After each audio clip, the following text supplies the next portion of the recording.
Hello friends, once again I welcome you to English home by Chetan ચોટ YouTube channel. મિત્રો, અત્યારે હું તમને આપું છું સ્ટાન્ડર્ડ 12 ઇંગ્લિશ સબ્જેક્ટ, જે માર્ચ 2024 બોર્ડની જે એક્ઝામ છે એમના મોસ્ટ આઈએમપી ક્વેશ્ચન. અને આશા રાખું કે તમે સારામાં સારા માર્ક્સ પ્રિપેરેશન કરીને પ્રાપ્ત કરો બોર્ડની એક્ઝામમાં, એવી શુભેચ્છા સાથે વિડીયો સ્ટાર્ટ કરીએ. એ પહેલાં સ્ટાર્ટ કરી દઉં. અત્યારે આપણે આઈએમપી હું તમને આપું છું સેક્શન ડી અને ઈ. બરાબર, એની અંદર આપને ખબર છે ઇન્ફોર્મેશન ટ્રાન્સફર પૂછાય છે, એપ્લિકેશન છે, એસે નિબંધ છે, રિપોર્ટ રાઇટિંગ છે, એ આઈએમપી આપું. એ પહેલાં જાણ કરી દઉં કે last 2 video lecture most IMP એવા મેં તમને લેંગ્વેજ ફંક્શન 12 માર્કનું પૂછાય છે, અને આ ઉપરાંત 3 માર્કની મોસ્ટ આઈએમપી શોર્ટ નોટ, આ બંને વિડીયો મેં બનાવીને ચેનલ ઉપર અપલોડ કરેલા છે. જો કદાચ તમે ન જોયા હોય તો જરૂરથી જોઈ લેજો, અને પૂરેપૂરા માર્ક્સ 12 માર્ક્સ તમારા લેંગ્વેજ ફંક્શનને પ્રાપ્ત કરી શકશો. 3 માર્ક્સ શોર્ટ નોટ એટલે 15 માર્ક્સ તો તમે ત્યાંથી કવર કરી જ લેશો. બરાબર, ચાલો હવે સ્ટાર્ટ કરીએ. સેક્શન ડી, વિભાગ ડીની અંદર આપણે જોવા જઈએ તો ડુ એઝ ડિરેક્ટેડ 4 માર્ક્સનું પૂછાય છે. અને આ 4 માર્ક્સ કેવી રીતે હોય છે તો 2 ક્વેશ્ચન હોય છે. Question number 52, question number 53. આ બંને ક્વેશ્ચન થઈને 2 માર્ક્સના 2 પેરેગ્રાફ હોય છે. એટલે 2 માર્ક્સનો આ એક પેરેગ્રાફ, 2 માર્ક્સનો આ એક પેરેગ્રાફ, કુલ 4 માર્ક્સ. આ 2 પેરેગ્રાફ જે હોય છે એ કયા ટોપિકના હોય તો 4માંથી કોઈ પણ 2 ટોપિક હોય. 4 ટોપિક છે ડુ એઝ ડિરેક્ટેડના, જેમાંથી 2 ટોપિક હશે. એમાં જનરલી વધારે પડતું જે પૂછાય છે તેવો એક પેરેગ્રાફ તમને આપેલો હોય છે, change the tense. Change the tense એટલે કે કાળ તમારે બદલવાના હોય છે. બરાબર, ચાલો હવે એ કાળ બદલવામાં શું હોય છે જનરલી, તો તમને હું જાણ કરી શકું. માનો કે કોઈક આવું વાક્ય આપ્યું હોય તમને, અનિલ ઇઝ માય ફ્રેન્ડ. બરાબર, અને અહીંયા કહ્યું હોય સ્ટાર્ટ લાઈક ધીસ, અને એમાં આપ્યું હોય અનિલ વોઝ ... અહીંયાથી તમને ખ્યાલ આવી જાય કે આ કાળમાં પરિવર્તન કરવાનું કે છે. ઇઝ વર્તમાન કાળ છે અને ઇઝનું ભૂતકાળ થઈ ગયું વોઝ, તો આ કાળ ચેન્જ કરો. બરાબર, જેમાં માત્ર કર્તાની બાજુમાં ક્રિયાપદ હોય તેનું ભૂતકાળ કરો અને 2માંથી 2 માર્ક્સ મેળવો. આગળ આવું વાક્ય આપ્યું હોય કે હી પ્લેસ ક્રિકેટ, તો તમારે વાક્ય બનાવવાનું હી પ્લેસનું થઈ જશે પ્લેડ, અને ક્રિકેટનું ક્રિકેટ. બરાબર, બસ કર્તાની બાજુમાં જે ક્રિયાપદ હોય એને ચેન્જ કરી નાખવાનું. 2 માર્ક્સ, ખૂબ ઇઝી વસ્તુ છે. વધારે તમને પ્રેક્ટિસ થાય અને પૂરેપૂરા માર્ક મેળવી લો ચેન્જ ધ ટેન્સમાં, એટલે નીચે ડિસ્ક્રિપ્શનમાં હું લિંક આપી દઉં છું, ખૂબ ઉપયોગી થશે. એની થોડી પ્રેક્ટિસ કરી લેજો 2 માર્ક્સ મેળવવા. ત્યારબાદ ચેન્જ ધ ટેન્સ, બીજું એક હોય છે આપણને ચેન્જ ધ વોઇસ. આવો ટોપિક પૂછી નાખે છે પેરેગ્રાફ. ચેન્જ ધ વોઇસમાં શું હોય, એક્ટિવ વોઇસનું પેસિવ વોઇસમાં રૂપાંતર કરો. બરાબર, માનો કે આવું વાક્ય આપ્યું છે, સચિન પ્લેસ ક્રિકેટ, તો તમને આવું કહ્યું હશે સ્ટાર્ટ લાઈક ધીસ, અને એમાં ક્રિકેટ આગળ ખેંચી લીધું હોય, કર્મ આગળ ખેંચી લીધું હોય, કર્તા ક્રિયાપદ કર્મ, કર્મ આગળ ખેંચી લીધું હોય, પછી આપ્યું હોય ઇઝ ... આટલું છોડી દે. તો ખ્યાલ આવી જવો જોઈએ કે આ કાળમાં પરિવર્તન નથી, આ વોઇસમાં પરિવર્તન છે. એટલે કર્તા ક્રિયાપદ કર્મ, કર્મ આગળ ખેંચી લીધું, પ્લસ ટુ બીનું રૂપ મૂક્યું. હવે આપણે આગળ ચેન્જ કરવાનું છે, મૂકવાનું વાક્ય ભૂતકૃદન, તો પ્લેનું થઈ જાય played. Cricket is played by પછી કરતા પાછળ જશે સચિન, ફૂલ સ્ટોપ. આ 2 ટોપિક મોસ્ટ આઈએમપી છે, change the tense, change the voice. અને આ ચેન્જ ધ વોઇસ એની લિંક પણ તમે થોડી પ્રેક્ટિસ કરી શકો, અને નીચે ડિસ્ક્રિપ્શનમાં આપી દઉં છું, જરૂરથી પ્રેક્ટિસ કરજો. 4માંથી 4 માર્ક્સ તમારે કવર કરી જ લેવાના છે. બરાબર, આ ઉપરાંત બીજા પણ ટોપિક છે 2, જેમાં એક હોય છે change the gender. Change the જેન્ડરમાં શું હોય, જાતિ બદલો. એટલે કે જો તમને મેન આપ્યું હોય તો મેનનું તમારે કરવું પડે વુમન. આવી રીતે લાઇનનું લાઇનેસ. બરાબર, એ તમને આપી દીધું સ્ટાર્ટ લાઈક ધીસ. અથવા તમને આપે change the number. Change the નંબરમાં શું હોય, એક વચનનું બહુવચન કરો. એક વચનનું બહુવચન કરો એનો મતલબ શું થાય કે અ બોય આપ્યું હોય તો તેનું તમારે કરવું પડે બોયસ. હવે અહીંયા અ બોય પછી ઇઝ હોય તો અહીંયા આર થઈ જાય, ઇઝનો આર. એટલે આ 4 ટોપિક છે, 4માંથી કોઈ પણ 2 આપશે. એટલે જરૂરથી એની પ્રેક્ટિસ કરજો. નીચે હું ડિસ્ક્રિપ્શનમાં લિંક આપી દઉં છું, જેથી પૂરા માર્ક તમે કવર કરી શકો બોર્ડની એક્ઝામમાં. ઓકે, ચાલો.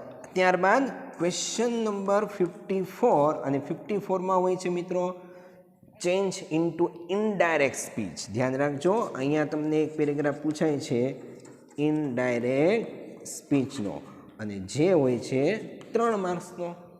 અને ઇનડાયરેક્ટ સ્પીચ માટે એના રૂલ્સ એન્ડ રેગ્યુલેશન કમ્પ્લીટ તમને ખ્યાલ હોવા જોઈએ. અને એ પણ તમને ન ખ્યાલ હોય તો નીચે ઇનડાયરેક્ટ સ્પીચનું એક તમને લિંક આપી દઈશ, જે પ્રશ્ન બેંકમાં જે પૂછાયેલું હતું એની લિંક, કે જેથી તમને ખ્યાલ આવે કેવા કેવા પેરેગ્રાફ આપણે પૂછાઈ શકે છે અને કેવી રીતે માર્ક્સ કવર કરી શકીએ. કારણ કે આનું સંપૂર્ણ સોલ્યુશન બોર્ડ ઉપર મેં કરાવેલું છે, બરાબર. એટલે પ્રશ્ન બેંકની એક લિંક તમને આપી દઉં છું. છતાં જાણ કરી દઉં કે તમને સેક્શન બીની અંદર જે પેરેગ્રાફવાળા ક્વેશ્ચન આન્સર પૂછાય છે, સેક્શન બી પેરેગ્રાફ હોય ટેક્સ્ટબુકનો, અને નીચે ક્વેશ્ચન આન્સર સોલ્વ કરવાના, એ પણ મેં પ્રશ્ન બેંક બધી સોલ્વ કરાવી છે. એટલે ત્યાંથી પણ તમને પેરેગ્રાફ પરથી સવાલ જવાબ કેવી રીતે ફાઇન્ડ આઉટ કરવા એની તકલીફ પડતી હોય તો જરૂરથી પ્રશ્ન બેંક બધી એક વખત ફટાફટ નજર કરી લેજો. એમાં તમને પેરેગ્રાફવાળા સવાલ જવાબ ટેક્સ્ટબુકના, પછી પોઈમના આધારે કેવી રીતે આન્સર સોલ્વ કરવાના ક્વેશ્ચન પેરેગ્રાફ પરથી, આ બધી વસ્તુ મેં તમને આપી છે. મારો હેતુ એટલો જ રહેશે કે બોર્ડમાં તમારા દરેકના તમે તમારી ક્ષમતા પ્રમાણે, તમારી મહેનત પ્રમાણે બેસ્ટમાં બેસ્ટ માર્ક કવર કરો અને સારું રિઝલ્ટ લાવો, બરાબર. ચાલો, સેક્શન ડી. હવે સેક્શન ઈ, જેની અંદર information transfer, application, report writing, essay, નિબંધ, એ તમને આઈએમપી આપું છું અને એ કરવાના જ છે કમ્પલસરી, એટલા તો, બરાબર. ચાલો જોઈએ સેક્શન ઈ. ચાલો, સેક્શન ડી પછી હવે જોઈએ સેક્શન ઈ માટે મોસ્ટ આઈએમપી ક્વેશ્ચન્સ આપણા, જેમાં ક્વેશ્ચન નંબર 65 હોય છે મિત્રો ઇન્ફોર્મેશન ટ્રાન્સફર, જેને કહેવાય 5 માર્ક્સનું. જેમાં શું હોય, તમને કોઈક ટેબલ આપ્યું હોય, એના આધારે તમારે 80 વર્ડ્સ 80 શબ્દોમાં વાક્ય બનાવવાના, પેરેગ્રાફ લખવાનો, અથવા ડાયાગ્રામ આપ્યો હોય, અથવા ચાર્ટ આપ્યો હોય, બરાબર. 5 માર્ક્સનું આ વસ્તુ પૂછાય છે. તમારે ટેબલ, ડાયાગ્રામ, ચાર્ટના આધારે સેન્ટેન્સ બનાવવાના છે. અને સેન્ટેન્સ તમે કમ્પ્લીટ ગ્રામરની ભૂલ વગર વ્યવસ્થિત લખશો તો 5માંથી 5 માર્ક્સ આવશે.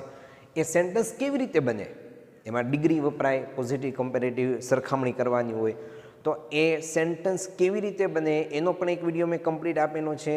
તો એ પણ નીચે ડિસ્ક્રિપ્શનમાં હું આપી દઉં છું એની લિંક, અને એની પણ થોડીક તમે પ્રેક્ટિસ જરૂરથી કરજો, માર્ક્સ તમારા આવશે. ચાલો જોઈએ. ત્યારબાદ નંબર 66, બરાબર, 66મો પ્રશ્ન. Write a paragraph in about 150 words. 150 શબ્દોમાં તમારે પેરેગ્રાફ લખવાનો છે, અને જે હોય છે આપણો એસે, નિબંધ આપણે જેને કહીએ છીએ, બરાબર. એસે, નિબંધ 8 માર્ક્સનો છે. તમને 3 એસે, 3 નિબંધ આપશે, એકના અથવામાં એક, એવી રીતે ઓર કરીને 3માંથી કોઈ એક જ લખવાનો છે, બરાબર. એટલે ઓપ્શન સારા છે, 3 ઓપ્શન, એમાંથી કોઈ પણ એક લખો, 8 માર્ક્સ. જેના મહત્ત્વના આઈએમપી આપણે કહી શકીએ તેવા નિબંધ એસે, એક તો સુપરસ્ટિશન ઇવન ટુડે, અંધશ્રદ્ધા આજે પણ. Importance of sports in education, શિક્ષણની અંદર રમતનું મહત્ત્વ. માય ગ્રાન્ડ પેરેન્ટ્સ, પાઠના આધારે નાના નાની, બરાબર. My grandparents. My favourite cartoon series, Walt ડિઝનીના આધારે. માય એમ્બિશન ઇન લાઈફ, જીવનમાં મારું ધ્યેય, લક્ષ્ય. વુમન એમ્પાવરમેન્ટ, આ મહત્ત્વની વસ્તુ છે. Mobile phone necessity or nuisance, mobile phone એ જરૂરિયાત કે ન્યુસન્સ છે, બરાબર. And pollution our greatest enemy. આટલા નિબંધ જે છે મિત્રો તૈયાર કરજો જ. 8 માર્ક્સનો સવાલ છે, બરાબર, છૂટવો ન જોઈએ. ચાલો, જો તમને ખરેખર મિત્રો ગમતું હોય તો લાઈક કરી દો આપણા વિડીયોને, ફ્રેન્ડ સર્કલમાં શેર પણ કરી દો, જેથી એમને પણ તૈયારી કરવામાં વધારે અનુકૂળતા રહે, સારા માર્ક્સ મેળવી શકે. હજુ બાકી છે, કારણ કે જો એપ્લિકેશન, રિપોર્ટ રાઇટિંગ એ પણ તમને આપું છું, અને ખાસ આપણી ચેનલ સબસ્ક્રાઈબ કરી લેજો, જેથી નવા વિડીયોની તમને નોટિફિકેશન મળતી રહે. ઓકે, ચાલો તો બીજા જોઈએ આપણે ટોપિક એપ્લિકેશનને. સ્ક્રીનશોટ લઈ શકો છો. ચાલો નેક્સ્ટ જોઈએ એપ્લિકેશન કઈ તમારા માટે મોસ્ટ આઈએમપી છે. એપ્લિકેશન તમને જાણ કરું એ પહેલાં હું તમને જાણ કરી દઉં મિત્રો કે જ્યારે તમે પરીક્ષા ખંડમાં બેઠા હો ત્યારે મહેરબાની કરીને પ્લીઝ તમે કોઈ પણ પ્રકારની એવી ગેરરીતિ નહીં કરતા જેના કારણે તમારું રિઝલ્ટ અટકી જાય. એટલે એના માટે મેં એક સરસ મજાનો વિડીયો બનાવેલો છે, સાવધાન સીડી ચેકિંગનો. તમને કોઈ જોઈ રહ્યું છે, સાવધાન તમને કોઈ જોઈ રહ્યું છે, કારણ કે તમારી ક્લાસની અંદર જે કેમેરા હોય છે એ સીડી ચેકિંગ થાય. એટલે તમને કોઈ પછી ટેન્શન આવે એવી કોઈ ઘટના ન બને. એટલે બહુ સ્મૂથલી તમે વ્યવસ્થિત પરીક્ષા આપજો. અને એક વખત આ સાવધાન તમને કોઈ જોઈ રહ્યું છે એ વિડીયો જરૂરથી જોઈ લેજો. છેલ્લે એન્ડ સ્ક્રીનમાં મૂકી દઈશ, છતાં નીચે ડિસ્ક્રિપ્શનમાં પણ હું તમને લિંક આપી દઈશ, બરાબર? અને ફ્રેન્ડ સર્કલમાં જરૂર શેર કરજો.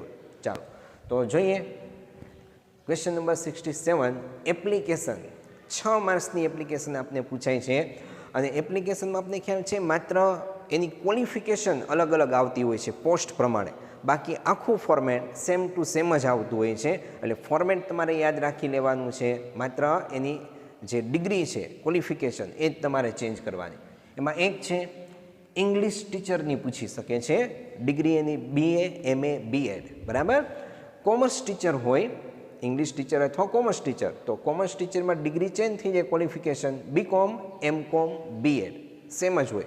માનો કે કોઈ સાયન્સ ટીચર પૂછે તો BSc MSc BEd, clear? Teacher માટે BEd જોઈએ.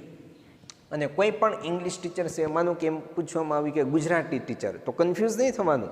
લેંગ્વેજ ભાષાના કોઈ પણ શિક્ષક માટે આ ડિગ્રી લાગુ પડે, BA MA BEd.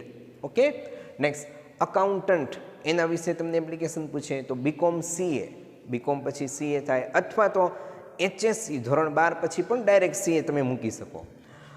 એટલે તમને તમારા જે વર્ગ શિક્ષક હશે સ્કૂલમાં કે ટ્યુશનમાં એ ત્યાં તમને સોલ્વ કરાવેલું હશે. માર્કેટિંગ મેનેજર અથવા તો સેલ્સમેન, બરાબર? બેમાંથી કોઈ પણ એક સેમ જ ડિગ્રી લાગુ પડે, BBA MBA. ત્યારબાદ કમ્પ્યુટર પ્રોગ્રામરની જો એપ્લિકેશન આપને આપી દે તો BCA MCA, bachelor of computer application and master of computer application. Medical representative તો HSC, ત્યારબાદ BPharm, બરાબર? જર્નાલિસ્ટ તમને આપે, જર્નાલિઝમ પત્રકારત્વ જર્નાલિસ્ટ, તો પણ HSC, અને HSC પછી ડિપ્લોમા ઇન જર્નાલિઝમ 1 વર્ષનો કોર્સ. હવે એપ્લિકેશનના અથવામાં જનરલી બધા સ્ટુડન્ટ એપ્લિકેશન જ તૈયાર કરતા હોય, કારણ કે ડાયરેક્ટ ફોર્મેટ આખું તમારે યાદ રાખવાનું હોય, માત્ર ક્વોલિફિકેશન ચેન્જ. પણ માનો કે કોઈ સ્પીચ તૈયાર કરે, એપ્લિકેશનના અથવામાં સ્પીચ પૂછાય છે 6 માર્ક્સ, તો સ્પીચમાં આવું તમને હું કહી શકું IMPમાં, પ્રોબ્લેમ ઓફ વર્કિંગ વુમન, અથવા બેનિફિટ ઓફ પોઝિટિવ એટીટ્યૂડ, અને love is more powerful than hatred grudge, બરાબર? એટલે આ બંને એકબીજાના ઓપ્શનમાં હોય છે, બેમાંથી કોઈ એક વસ્તુ લખવાની, કાં તો એપ્લિકેશન લખો અથવા તો સ્પીચ રાઇટિંગ કરો. આ છે 6 માર્ક્સ. હવે આપણે જોઈએ રિપોર્ટ રાઇટિંગ પણ મહત્વનું છે. If you want you can take a screenshot.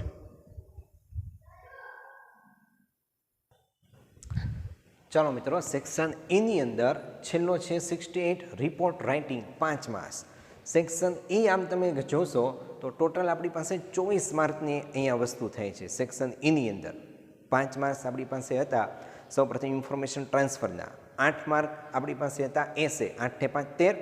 ત્યારબાદ 5 માર્ક્સનું આપણે જોયું એપ્લિકેશન, અને 6 માર્ક્સનું અને 5 માર્ક્સનું છે આપણી પાસે રિપોર્ટ રાઇટિંગ, બરાબર? કુલ 24 માર્ક આ રીતે થાય છે. એપ્લિકેશન આગળનું જે હતું મિત્રો એ 6 માર્ક્સનું હતું, મને ખ્યાલ નથી અત્યારે મેં કેટલા માર્ક્સ લખ્યા હતા, પણ એપ્લિકેશન 6 માર્ક્સની પૂછાય છે, અને 5 માર્ક્સનો રિપોર્ટ રાઇટિંગ. તો જોઈએ રિપોર્ટ રાઇટિંગની અંદર visit to the home for age મહત્ત્વની વસ્તુ છે. Visit to the home for age, report બધા ભૂતકાળમાં લખાય, બરાબર? હવે આ visit to the home for age, ત્યારબાદ કોઈ પણ સેલિબ્રેશન ઓફ એની ઇવેન્ટ, કોઈ પણ ઇવેન્ટ ઉપરનું સેલિબ્રેશન, જેમ કે teachers day celebrate in your school, independence day celebrated in your school, Republic day celebrated in your school, બરાબર? પછી બુક્સ ફેરની તમે વિઝિટ કરી હોય, આવા કોઈ પણ તમને રિપોર્ટ રાઇટિંગ પૂછાય છે 5 માર્ક્સની. અને યોગા સેમિનાર, આ મહત્ત્વની વસ્તુ છે. હવે આ જે visit to the home for age, teachers day, independence day, એ ઓલરેડી મેં બોર્ડ ઉપર સમજાવેલા છે, એટલે એની લિંક પણ નીચે હું તમને આપી દઉં છું, જેથી તમને સરળતાથી મળી રહે. બાકી આ બધી વસ્તુ પ્લેલિસ્ટમાં જોશો તો ત્યાં પણ મેં તમને આપેલી છે, બરાબર? આના અથવામાં તમને પૂછાય છે ઈમેલ, બેમાંથી એક લખો, કાં તો રિપોર્ટ રાઇટિંગ લખો અથવા ઈમેલ, બેમાંથી તમને જે સરળ લાગતું હોય એ તમે લખી શકો છો. આ ઉપરાંત જાણ કરી દઉં કે પ્લીઝ મહેરબાની કરીને તમે પરીક્ષા ખંડમાં એક પણ પ્રકારની ગેરરીતિ નહીં આચરતા, જેથી તમે મુશ્કેલીમાં ન મુકાઓ અને સરસ સારા વાતાવરણમાં તમે પરીક્ષા આપી શકો. જો એનો તમારે ખરેખર વિડીયો જોવો હોય તમારે શું સાવધાની રાખવી તો અહીંયા છેલ્લે એન્ડ સ્ક્રીનમાં હું આપી દઉં છું. સાવધાન, તમને કોઈ જોઈ રહ્યું છે સીડી ચેકિંગનો. આ ઉપરાંત આગળની મેં તમને જે વાત કરી ઇન્ફોર્મેશન ટ્રાન્સફર છે, પછી અલગ અલગ જે પણ ડુએસ ડીએટીના ટોપિક છે, આ બધાની લિંક તમને હું નીચે આપી દઉં છું. ખૂબ સારી મહેનત કરો, પ્રેક્ટિસ કરો અને તમારી મહેનતના દમ ઉપર તમે સારા માર્ક્સ મેળવો એવી શુભેચ્છા. બધા સ્ટુડન્ટને બેસ્ટ ઓફ લક. ખૂબ ખૂબ તમે સારા માર્ક્સ મેળવીને સારા રિઝલ્ટ પ્રાપ્ત કરો એવી શુભેચ્છા સાથે ફરી એકવાર બેસ્ટ ઓફ લક મિત્રો. જરૂરથી ફ્રેન્ડ સર્કલમાં શેર કરી દેજો, ગમ્યું હોય તો લાઇક પણ કરી દેજો. મિલતે એક છોટે સે બ્રેક કે બાદ.